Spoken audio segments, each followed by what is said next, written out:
வணக்கம். ஆகாசவாணி.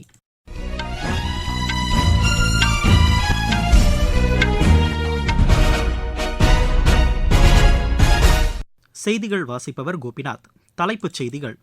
நாடாளுமன்ற நடவடிக்கைகளை எதிர்க்கட்சிகள் முடக்குவது ஏற்புடையது அல்ல என்று மாநிலங்களவைத் தலைவர் திரு ஜெகதீப் தங்கர் தெரிவித்துள்ளார். அரசியலமைப்பு சட்டத்தின் மீது எதிர்க்கட்சிகளுக்கு நம்பிக்கை இல்லை என்று பிரதமர் திரு நரேந்திர மோடி கூறியுள்ளார். விவசாயிகளுக்கான கடன் அட்டை திட்டம், மீன்வளத்துறை, கால்நடை பராமரிப்புத்துறை பயனாளிகளுக்கும் பலனளித்து வருவதாக மத்திய நிதியமைச்சர் திருமதி நிர்மலா சீதாராமன் தெரிவித்துள்ளார். வங்கக்கடலில் உருவான காற்றழுத்த தாழ்வு மண்டலம் புயலாக வலுவடைந்துள்ளதாகவும் நாளை பிற்பகல் புதுச்சேரி அருகே கரையை கடக்கும் என்றும் வானிலை ஆய்வு மையம் தெரிவித்துள்ளது. உஸ்பெகிஸ்தானில் நடைபெற்ற சர்வதேச செஸ் போட்டியில் இந்தியாவின் நிஹால் சரீன் பட்டம் வென்றார். இனி விரிவான செய்திகள். நாடாளுமன்ற நடவடிக்கைகளை எதிர்க்கட்சிகள் முடக்குவது ஏற்புடையது அல்ல என்று மாநிலங்களவைத் தலைவர் திரு ஜெகதீப் தங்கர் தெரிவித்துள்ளார்.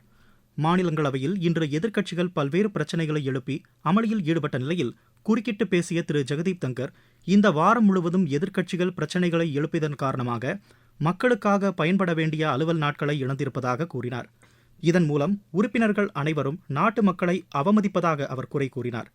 நாடாளுமன்ற நடவடிக்கைகள் மக்களை மையமாக கொண்டு நடைபெறவில்லை என்று திரு ஜெகதீப் தங்கர் வருத்தம் தெரிவித்தார். நாடு முன்னேற்ற பாதையில் செல்வதை தடுக்கும் முயற்சியில் எதிர்க்கட்சிகள் ஈடுபட்டிருப்பதாக பிரதமர் திரு நரேந்திர மோடி குறை கூறியுள்ளார். 3 நாள் பயணமாக ஒடிஷா தலைநகர் புவனேஸ்வர் சென்ற பிரதமர் பிஜேபி சார்பில் நடைபெற்ற பொதுக்கூட்டத்தில் பங்கேற்று உரையாற்றினார். அரசியலமைப்பு சட்டத்தின் மீது எதிர்க்கட்சிகளுக்கு நம்பிக்கை இல்லை என்று குற்றம் சாட்டிய அவர், அரசின் மீதும் அரசின் கொள்கைகள் மீதும் மக்கள் வைத்துள்ள நம்பிக்கை காரணமாகவே ஹரியானா, மகாராஷ்டிரா மாநிலங்களில் பிஜேபி வெற்றி பெற்றதாக குறிப்பிட்டார். ஒடிஷா மாநிலத்தில் பிஜேபி ஆட்சி அமைந்ததும் மகளிருக்கான திட்டங்கள் அறிவிக்கப்பட்டு மகளிர் அதிகாரம் பெற்றிருப்பதாக திரு நரேந்திர மோடி கூறினார். முன்னதாக விமான நிலையத்தில் இருந்து பொதுக்கூட்டம் நடைபெறும் இடத்திற்கு திறந்த வாகனத்தில் பேரணியாக சென்ற பிரதமருக்கு மக்கள் உற்சாக வரவேற்பு அளித்தனர். விவசாயிகளுக்கான கடன் அட்டை திட்டம், மீன்வளத்துறை, கால்நடை பராமரிப்புத்துறை பயனாளிகளுக்கும் பலன் அளித்து வருவதாக மத்திய நிதியமைச்சர் திருமதி நிர்மலா சீதாராமன் தெரிவித்துள்ளார். பீகார் மாநிலம் தர்பங்காவின் நிகழ்ச்சி ஒன்றில் பேசிய அவர், இந்த கடன் அட்டை திட்டம் மீனவர்கள் மற்றும் கால்நடை பராமரிப்புத்துறையினருக்கும் விரிவுபடுத்தப்பட்டிருப்பதை சுட்டிக்காட்டினார். மகளிர் நலனுக்கு மத்திய அரசு கூடுதல் முக்கியத்துவம் அளித்து செயல்படுவதாக தெரிவித்த அவர், மகளிரை மையப்படுத்தும் பட்ஜெட்டிற்கு பதிலாக மகளிர் தலைமை தாங்கும் வகையில் அவர்களுக்கு அதிகாரம் வழங்கக்கூடிய பட்ஜெட்டை அரசு தாக்கல் செய்துள்ளது என்றார். இதன் மூலம் எதிர்காலத்தில் 3வது பெரிய பொருளாதார நாடாக இந்தியா உருவாவதற்கு வழிவகை ஏற்படும் என்றும் அவர் குறிப்பிட்டார். மகளிர் சுய உதவிக் குழுவை சேர்ந்தவர்களுக்கு திறன் மேம்பாட்டு பயிற்சி வழங்கும் வாய்ப்புகள் அளிக்கப்பட்டு வருவதையும் அமைச்சர் சுட்டிக்காட்டினார். நிகழ்ச்சியில் பல்வேறு திட்டங்களின் கீழ் 49,000 பயனாளிகளுக்கு 1,388 கோடி ரூபாய் மதிப்பிலான கடன்களையும் திருமதி நிர்மலா சீதாராமன் வழங்கினார். நாடு முழுவதும் 5,600 நீதிபதிகள் பணியிடங்கள் காலியாக உள்ளதாக சட்ட அமைச்சர் திரு அர்ஜுன்ராம் மேக்வால் கூறியுள்ளார். இன்று மக்களவையில் கேள்வி நேரத்தின் போது இதனை தெரிவித்த அவர், உச்சநீதிமன்றத்தில் 2 பணியிடங்கள் மட்டுமே காலியாக உள்ளதாக கூறினார்.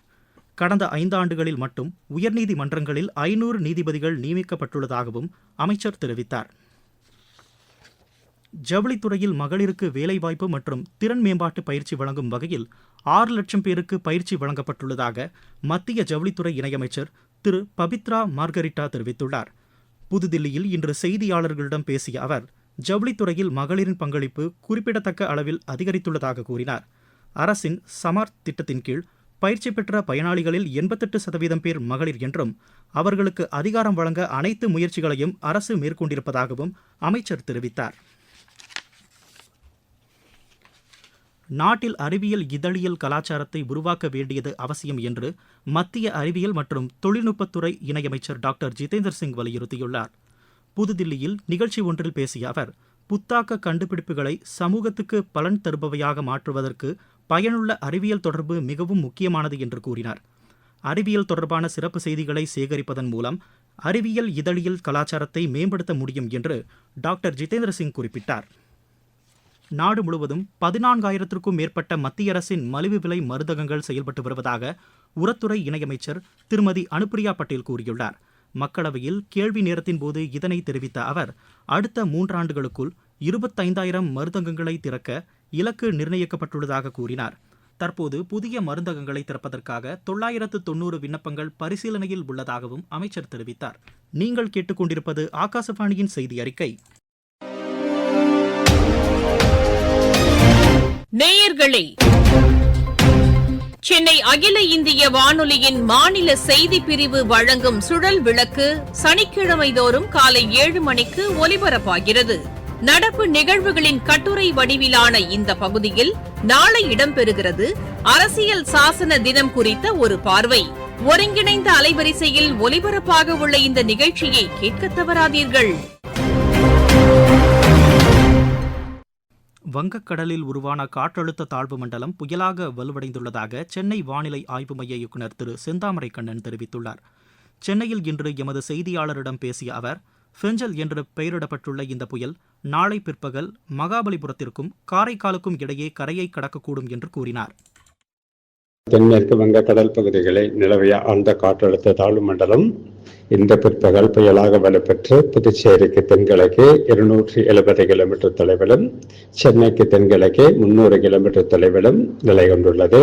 இது வடமேற்கு திசையில் நகர்ந்து நாளை 30ஆம் தேதி பிற்பகல் காரைக்காலுக்கும் மகாபலிபுரத்திற்கும் இடையே புதுச்சேரிக்கு அருகே புயலாக கரையை கடக்கக்கூடும்.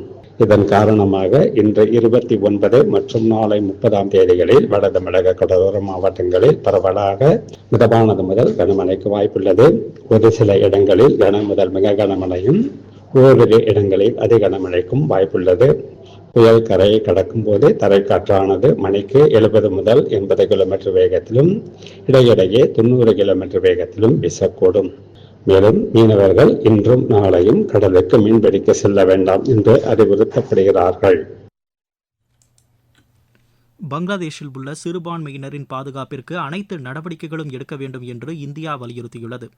புதுதில்லியில் இன்று செய்தியாளர்களிடம் பேசிய வெளியுறவுத்துறை செய்தி தொடர்பாளர் திரு ரந்தீர் ஜெய்ஸ்வால், இந்துக்கள் மற்றும் பிற சிறுபான்மையினரை குறிவைத்து நடத்தப்படும் தாக்குதல் மற்றும் அச்சுறுத்தல் குறித்து பங்களாதேஷ் அரசிடம் உறுதியான எதிர்ப்பை இந்தியா தெரிவித்திருப்பதாக கூறினார்.